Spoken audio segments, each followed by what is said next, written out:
क्षणभरी आम्ही सोशिले वाईट, साधिले अवीट निज सुख, सांडी मांडी मागे केल्या भरोभरी, अधिकची परी दुःखाची या. तुका म्हणे येणे जाणे नाही आता, तुका म्हणे येणे जाणे नाही आता, राहिलो अनंताची या पायी. सांडी मांडी मागे केला भरोभरी, अधिकची परी दुःखाची या. पांडुरंगा करो प्रथम नमन,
पांडुरंग करू प्रथम नमन, दुसरे चरण संतांची या. त्यांच्या कृपादाने कथेचा विस्तारू, बाबाजी सद्गुरु दास तुका. महायोगी पीठे तटे विमरथ्यम, वरम पुंडरीकाय धातु मुनींद्रे, तमागष्टतिष्ठम रमानंद कंदम, परब्रह्मलिंगम ब्रजे पांडुरंगम. नमो ज्ञानेश्वरा निष्कलंका, जयाची गीतेची वाचिता टीका. ज्ञान होय लोका ते भाविका ग्रंथार्थिया. ध्यानमूलम गुरुर्मूर्ती, पूजामूलम गुरुपदम, मंत्रमूलम गुरुर्वाक्यम, मोक्षमूलम गुरुकृपा. अखंडानंद बोधाय शिष्य संतापहरिणे, सच्चिदानंद रूपाय रामाय गुरुवे नमः. श्री संतांची ये माथा चरणा, श्री संतांची श्री संतांची माथा चरणावरी.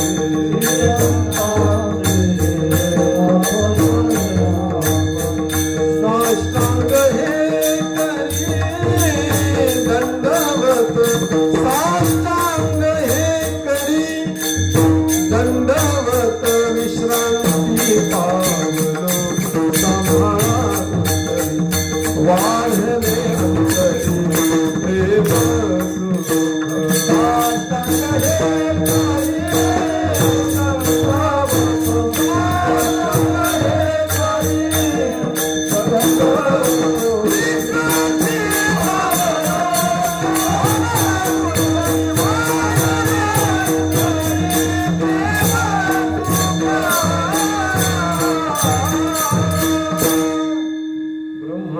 परम सुखदम केवलम ज्ञानमूर्ति, द्वंद्वातीतं गगन सदृश्यं तत्वमच्छादि लक्षणं.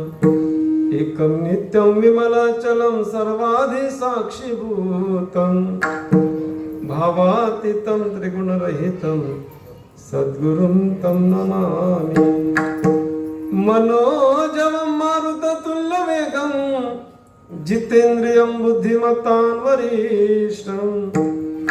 वातात्मजं वानरयुतमुख्यं, श्रीरामदूतं शरणं प्रपद्ये. विठ्ठल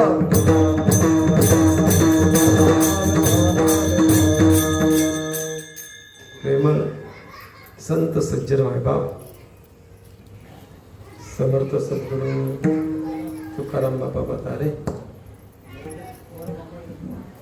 वैकुंठवासी गुरुमाऊली पार्वती माता बतारे, समर्थ सद्गुरू विठोबा बाबा मांडुसकर यांच्या मार्गदर्शनाने नामधारक मंडळ कुहिरे यांच्या वतीने हा चालणारा एक दिवसीय नामयज्ञ सोहळा आपण सगळे उपस्थित प्रेमळ भाविक श्रद्धाळू या थोर विभूतींच्या चरणी अभिवादन करून ब्रह्मलीन गुरुमाऊली पुरुषोत्तम महाराज पाटील अर्थात बापू सद्गुरु माऊली सखाराम महाराज निकम भाऊ यांना प्रथमदर्शी नमस्कार करून आपण सगळे उपस्थित प्रेमळ भाविक आपल्या चरणी नतमस्तक होऊन आजच्या या कीर्तनरूपी सेवेकरता घेतलेला अभंग महाराजांचा आहे. अभंग लहान आहे, 3 चरणांचा आहे. महाराजांचे गाथ्यामध्ये अनेक प्रकारचे अभंग आहेत. नुसतं मागणी प्रकरण पाहिलं तरी त्याच्यामध्ये पण वेगवेगळे प्रकार आहेत मागणीचे. देवाचे स्तुती केलेले आहे, काही ठिकाणी संतांजवळ मागणं मागितलेलं आहे, काही रूपक महाराजांनी केलेले आहेत. आजच्या अभंगाचा प्रकार हा विरहाणी प्रकरणातील आहे. विरहाणी प्रकरणातील आहे. काहीतरी दिव्य करून भगवंताची प्राप्ती त्यांनी करून घेतलेली आहे. सहजासहजी भगवंत मिळत नाही. आपण कुठेतरी कॅसेटला अभंग ऐकतो, मोबाईलला घेऊन ऐकतो. देव काय बाजारचा भाजीपाला नाही. सगळ्यांना पाठ आहे ते. म्हणजे एवढा देव काही स्वस्त नाही. स्वस्त म्हणण्यापेक्षा फुकट नाही. काहीतरी द्यावं लागतं त्याला, काहीतरी दिव्य करावं लागतं, काहीतरी कठीण साधना करावी लागते. कठीण परिश्रमास पर्याय नाही. मग असं काहीतरी दिव्य महाराजांनी केलेलं आहे आणि त्या भगवंताची प्राप्ती करून घेतली. त्या आत्मसुखाची, त्या निज सुखाची प्राप्ती महाराजांनी करून घेतलेली आहे. साधिले अवीट निज सुख. साधिले म्हणजे प्राप्त करून घेतलं. पण त्यासाठी त्यांनी जे काही दुःख सहन केलंय ते देवाच्या तुलनेमध्ये क्षणभर वाटले त्यांना. क्षणभरी म्हणजे सोसले बरेच. क्षणभरी आम्ही सोशिले वाईट. बरंच काही वाईट आम्ही सोसले, सहन केलंय. पण प्राप्त झालेल्या देवाच्या तुलनेत ते कसं आहे, क्षणभर आहे. पण किती केलंय त्याला पर्याय म्हणजे हे नाही. काय बोलूया, जेवढं केलं एवढं केलं की त्याचा थांग पत्ता नाही. बऱ्याच काही गोष्टी आम्ही अवलोकन केल्या आणि बऱ्याच काही गोष्टी आम्ही सोडून दिल्या. काही गोष्टींचा आपण स्वीकार केला, काही गोष्टींचा आम्ही त्याग केला. महाराजांनी प्रमाण दिले त्याला, सांडी मांडी मागे केल्या बरोबरी. म्हणजे बरंच काही आम्ही सांडलंय, सोडलंय आणि मांडलंय म्हणजे अवगत पण केलंय. पण बरंच असं केलं पण त्याचा परिणाम असा झाला, अधिकची परी दुःखाची या. जेवढं करायला जाऊ ना तेवढं या साधनांमधून दुःखच वाटायला आलंय. याने देवाची प्राप्ती झालेली आम्हाला नाही. पण जे निज सुख आम्ही प्राप्त करून घेतले त्याचा फायदा मात्र आम्हाला आता असा झालाय. 3ऱ्या चरणात मला सांगतात की आता आमच्या वाट्याला अजिबात दुःख नाही. दुःख मनुष्याला कशाचं आहे, जन्माला येणं आणि असंच फुकट मरून जाणं. याच्यामध्ये जे मधली अवस्था त्याच्यात सगळं दुःखच भोगावं लागत आहे. त्याच्यामुळे जन्म पण नको ना मरण पण नको अशी महाराजांची इच्छा जी होती त्या आत्मसुखाची त्यांनी प्राप्त करून घेतल्यामुळं तुका म्हणे येणे जाणे नाही आता. आणि आता त्याची प्राप्ती करून घेतल्यानंतर आम्ही राहतोय कुठं. येणे नाही म्हणजे जन्म नाही, जाणे नाही म्हणजे मरण नाही. जन्म मरण या देहाला आहे. या देहरूपाने आता आम्ही नाहीत. म्हणजे देहच नाही तर राहणार कोणाच्या आधाराने असा प्रश्न आपल्या समोर येईल. तर महाराजांनी त्याला उत्तर दिलंय, राहिलो अनंताची नाही. म्हणजे त्या भगवंताच्या पायाजवळ आम्ही स्थिर राहिलेलो आहोत. या देहाची तशी आवश्यकता नाही. पण हे सहजासहजी मिळालेलं नाही असं त्यांचं म्हणणं आहे. सहज नाही प्राप्त झाले ते. त्यासाठी जे सोसलंय ते अधिक दुःख कष्टमय आहे. पण देवाच्या तुलनेत ते क्षणभर आहे. असा थोडक्यात शाब्दिक अर्थ अभंगाचा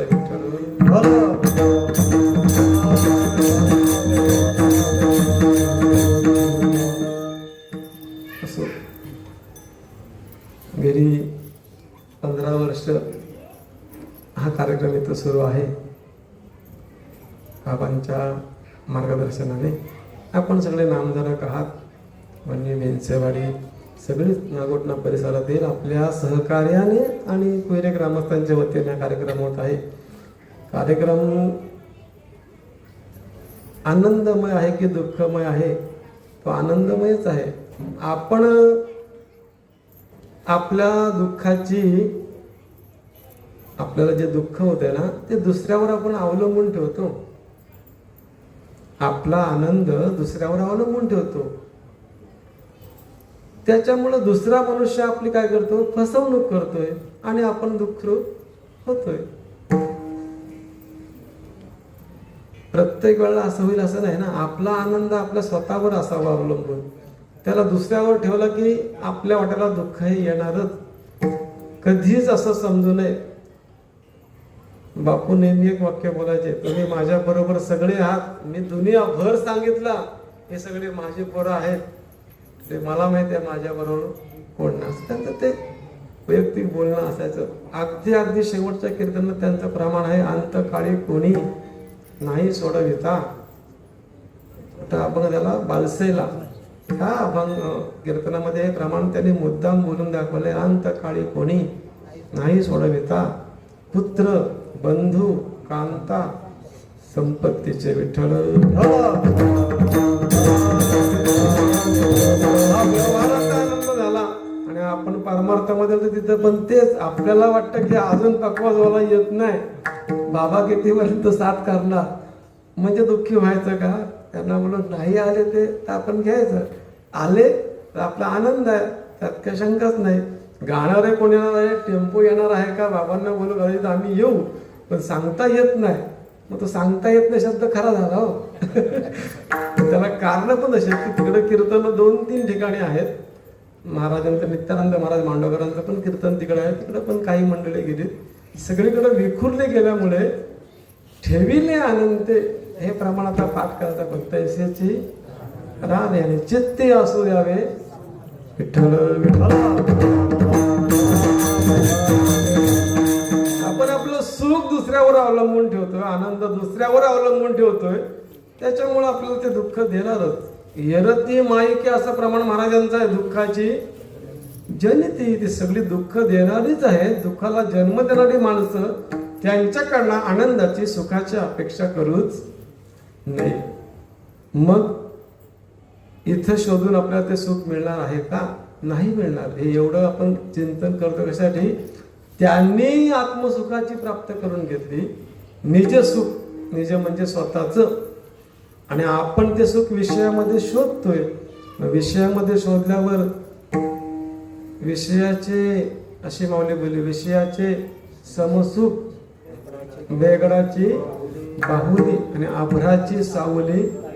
म्हणजे एखाद्या झाडाची सावली पडावी तर सावलीत आपण बसावं तर ती काय दिवसभर टिकून राहत नाही. जसा सूर्य कलांडला जाईल तशी ती सावली निघून जाईल. मग तिथं आपण बसून ते आपल्याला सुख मिळणार आहे का? ते बघता बघता ते सावलीचं उदाहरण घ्यायचं नाही आपल्या डोक्यावर येईल म्हणून. असं आपलं आयुष्य निघून जाईल आणि आपण एकाच ठिकाणी राहू दुःख भोगत विठ्ठल.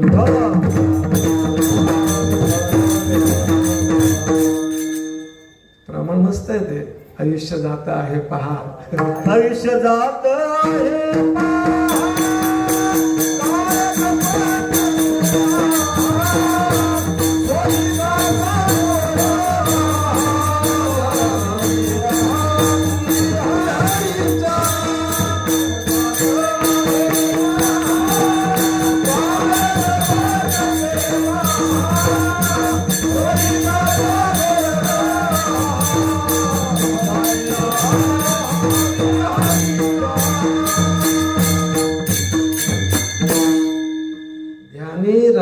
श्रीहरीच्या, म्हणजे असं ते निघून जाईल.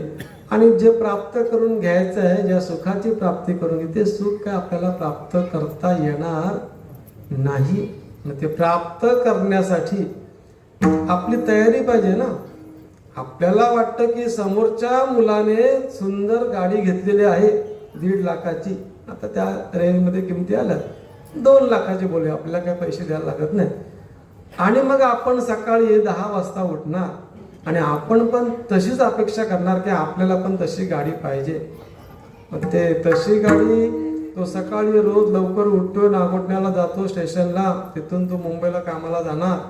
किती लवकर उठत असेल तो 4 वाजता उठत असणार, तेव्हा उरकून तो नागोठणे स्टेशनला जाणार 5:30 पर्यंत, तिथनं लवकर पकडून जाणार. हा सगळा त्याचा प्रवास, त्याच्या आधी त्याने केलेला अभ्यास शाळेत असताना, हे सगळे कष्ट त्यांनी सहन केलेत आले ना. ते सहन केल्यामुळं त्याला एवढ्या पगाराची ती नोकरी मिळाली. आणि म्हणून त्यांनी ती इथून रिक्षाने कुठला तरी हात करत बसणार, सायकलवर जाणार नागोठणार, तर आता गाडी घेतले, पटकन तो जाईल. मग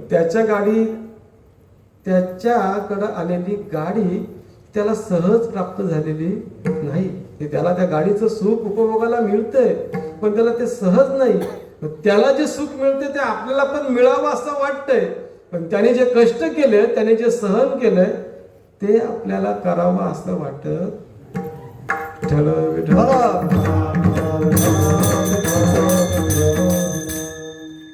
महाराजांची अवस्था पण पहिले त्यांना वाटते ते आनंदात आहेत. सदा नाम घोषो करो हरी कथा देणे सदा चित्तात, ते आनंदाचे डोही आनंद तरंग. पण आपण एवढी परमार्थ करू, रोज कीर्तन करू, रोज सप्त्याला जातोय, तरी आपल्या चेहऱ्यावर तो आनंद काय दिसत नाही. कारण त्यांनी जे कष्ट केले, त्यांनी जो त्याग केलाय, त्यांनी जे सहन केलंय, ती सहन करण्याची ताकद अजून आपल्यात आलेली नाही. त्यांनी केलेली साधना करण्याची हिंमत आपल्यात अजून नाही. जमतेम जमलं तर आपण कीर्तनाला जातो, नाहीतर काहीतरी कारण सांगून ते कीर्तन आपण टाळतो. आलोच कीर्तनाला तरी आताचा हा उन्हाळा, ते हिरवेगार करवंद, आंब्याचे कोल वगैरे खातात माणसं दिवसभर, संध्याकाळी वगैरे आता बारीक बारीक कैऱ्या, आणि या उन्हाळ्यामध्ये ते लगेच त्यांना काय ते डोळ्यावर झोप येते. हे सगळी साधनं आपल्याला देवाच्या पर्यंत जाऊन देत नाहीत. आपल्या ज्या विषयामध्ये गुंतणाऱ्या ज्या सवयी आहेत ना, त्या तिथपर्यंत आपल्याला जाऊन देत नाहीत. विठ्ठल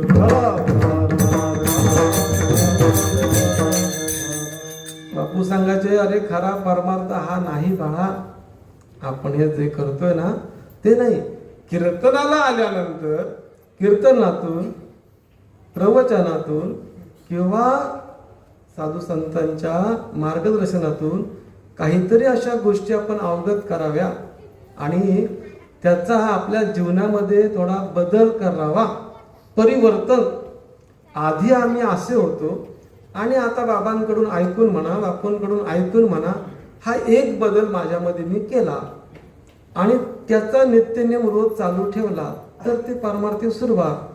हे जे चालले ते सगळं जेथे पाहे तेथे देखीचा, हे नको असं नाही. हे एक वातावरण निर्मिती आहे लोकांना परमार्थाकडे येण्यासाठी. संत समागमी धरावी आवडी, करावी तातडी.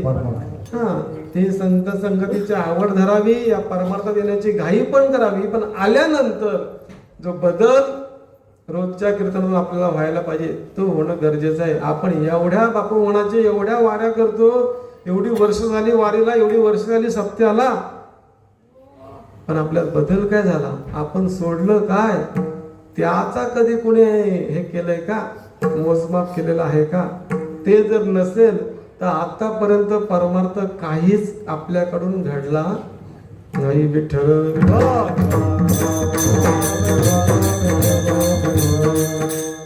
लाईट लागले की सगळीच पाखरं येतात हो त्या दिव्यावर. तसं झालंय आपलं की कुठे कार्यक्रम असला की आपण सगळीच त्या पाखरांसारखे येतो, पण त्या लाईटचा उपयोग ती पाखरं जशी करून घेत नाहीत. आता हा लाईटचा विषय नाही, तो आपण दिव्याचा विषय सांगितला. दिवा लावला जातो ना, त्या दिव्याच्या भोवती ती पाखरं जशी गोळा होतात त्या दिव्याचा उपयोग ते करून घेत नाहीत, उलट ते त्या दिव्यावर झडप मारतात, स्वतः पण मारतात आणि दुसऱ्याला पण मारतात. विठ्ठल पारमार्थिक व्याख्या काय सांगितली बापूंनी? आपण तरेल नव्हे ते नवळ, कुळे उद्धरेल. हे स्वतः तर तरला पाहिजे, पण इतरांची पण कुळे उद्धरता आली पाहिजे, इतरांचा समाजाचा उद्धार करता आला पाहिजे. परमार्थी तो आहे ज्याने खरोखर देवाची प्राप्ती करून घेतली आणि आपल्या आनंदात राहिलाय, त्याला परमार्थी म्हणू नये. तो परमार्थीच आहे, पण त्याच्यामध्ये परमार्थाचा स्वार्थ आहे. काय बोलायचे ते? त्याच्यामध्ये परमार्थाचा स्वार्थ आहे. परमार्थ निस्वार्थ असायला पाहिजे. जे काही अवगत केलेलं आहे, जे काही आपण देवाबद्दल जी जाणीव अनुभव घेतलेला आहे, तो जगाला देता आला पाहिजे. तो आनंद समोरच्याला वाटता आला पाहिजे. सेवितो हा रस वाटितो आणि का, अशा अवस्थेत जो असेल तो खरा परमार्थी. विठ्ठल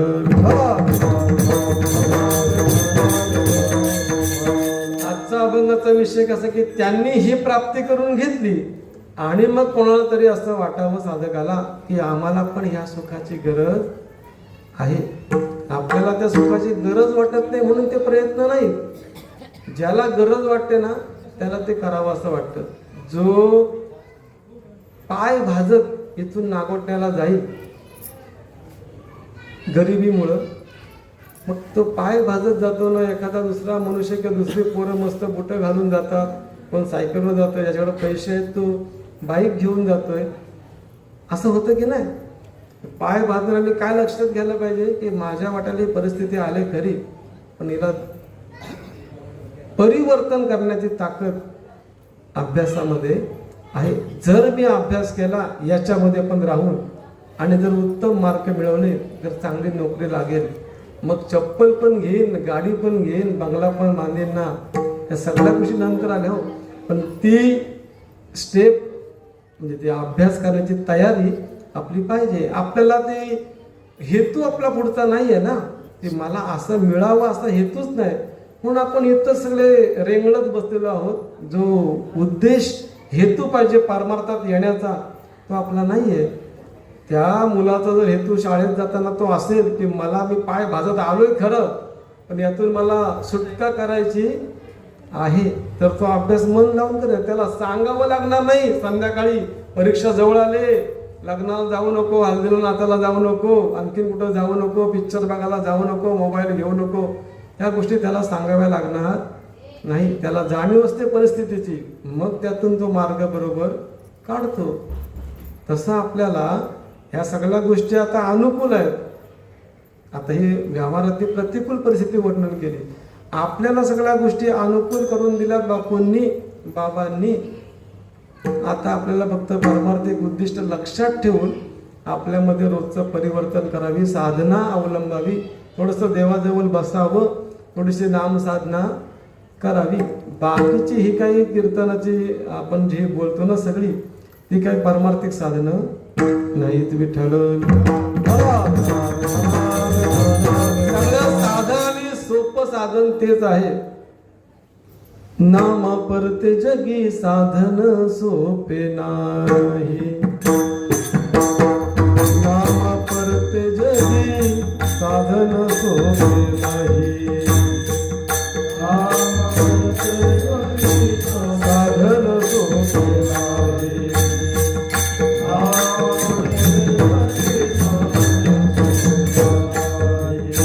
अहर्निशी गाई सर्व काळ, अहर्निशी गाई सर्व काळ, चंचल चित्ताचे ठेवणे या ठाई, संतांची पायी लीन व्हावे.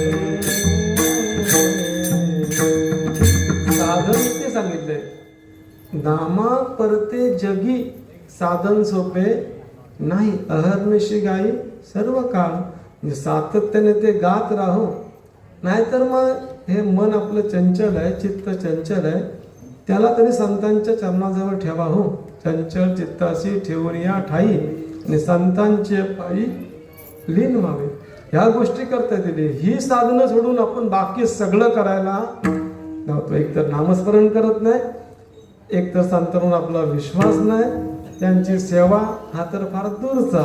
आपणचं एक वाक्य कीर्तनात नेहमी हे येतं इकडं असल्यावर काय की या समाजामध्ये लोकांमध्ये जा आणि सेवाभाव काय असतो ते तुम्ही काय करून घ्या, शिकून घ्या. अशी सगळी प्रेमळ स्वभावाची माणसं तुकाराम बाबा पतारांच्या मार्गदर्शनाने, बाबांच्या मार्गदर्शनाने तयार झालेला हा पूर्ण समाज आहे. त्यांच्याकरती साधना आहे. या साधनेने आपल्याला ते सुख साधता येईल. पण ती साधना सोपी असली तरी सगळ्यात काय ती कठीण आहे. विठ्ठल दरवेळेला सांगितलं आपण जातं काय माऊली अशी तुकाराम महाराजांचा पण प्रमाण काय बोलतोय, नामस्मरण हा सगळ्यांचा पाठ आणि सगळी बोलतो. पण याच्या आधी ज्ञानोबराय पण तसंच बोलले ना, हरिमुखे म्हणा सांगत सुटले हो. किती सोपं आहे ते. पण तरी पण माऊली म्हणते कोण बोलत नाहीत. का बोलत नाहीत?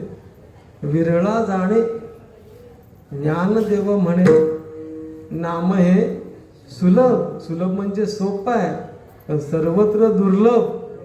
विरळा हे सगळीकडे आपण शोधायला गेलो तर नामसन साधना करणारा कोणीही साधक याच्यामध्ये नाही. आणि अनेक साधनं करणारे त्यांच्याबद्दल शब्द वापरला ज्ञानोबरायांनी. साधक शिनले साधन साधिता अभागी. ती अभागी ठरवली हो. देवाची नामसाधना करणारी माणसं मात्र धन्य जगी तोची एक हरिरंगी नाचे रामकृष्ण वासुदेव सदा स्मरे. विठ्ठल आज आलेला साधक महाराजांना विचारतो की तुम्ही एवढं कसं काय प्राप्त करून घेतलं. पण ते सहज प्राप्त झालं नाही. त्यासाठी आम्ही बरेच बरेच बरेच बरेच दुःख सहन केलेले आहेत. ते कसं सांगायचं समजावून? कसं रुक्मिणी माता आणि भगवान श्रीकृष्ण यांचा स्वयंवर आहे. जनार्दन स्वामी एकनाथ महाराजांचा एक स्वतंत्र ग्रंथ आहे रुक्मिणी स्वयंवर. मग त्या ग्रंथामध्ये तिला विचारतात रुक्मिणी मातेला की असा नवरा तू का निवडलास? याला कोणी चांगलं म्हटलेलं नाही. याला चोरटा म्हणतात, याला रणछोड म्हणतात. कितीतरी त्याने गोकुळामध्ये काय काय खोड्या केल्यात आणि कसा त्रास दिलाय असा उलट बाजूने तिला ते समजवायला लागले. तर ते म्हणते त्याला प्राप्त करण्यासाठी मी काय सहन केले हे मी तुम्हाला सांगू शकत नाही. ते माझं मलाच माहिती आहे. कारण फक्त एका ब्राह्मणाकडून तिने ते चिंतन ऐकलं होतं. सुदेव ब्राह्मणाकडून भगवंत असा आहे, भगवंत तसा आहे. ऐकून तिला ते वाटलं. तिने ते पत्र लिहिलं परत की तुम्ही आता या वेळेला या. माझं लग्न ठरलंय. माझ्या भावाने माझं लग्न कुठे ठरवलंय? शिशुपाळाशी ठरवलं. हे सगळं त्या पत्रामध्ये दिलंय. जर लग्न होण्याच्या आधी तुम्ही आला नाही तर मी जीव देईन. आपल्या भाषेत म्हणा आत्महत्या करीन, प्राण त्याग करीन. आता हे पत्र भेटल्यावर देव तिथं आला आणि रुक्मिणी मातेला घेऊन गेला. आता हे करताना तिच्या वाट्याला किती दुःख आलं की तिला तिच्या भावाचा रोष सहन करावा लागला. त्याचा विरोध आहे. तिला तिथल्या लोकांनी पण ते वाईट साईड बोलले. आपल्या व्यवहारातलं उदाहरण पहा ना. आपल्या घरातली मुलगी पळून गेली तर आपण घरातले किती माणसं त्याच्याबद्दल दुःखी होतो सगळी. पण तिथं असं झालं की तिला विचारलं एवढं दुःख ती म्हणते मी सहन केलंय हे सगळं दुःख. पण जे प्राप्त करून घेतलंय तो कोणी साधा सुद्धा मनुष्य नाही. साधिले अविट निजसू. हे पुराणातलं उदाहरण आपल्याला का सांगितलं की हे सगळं सहन केलंय पण प्राप्त करून काय घेतलंय?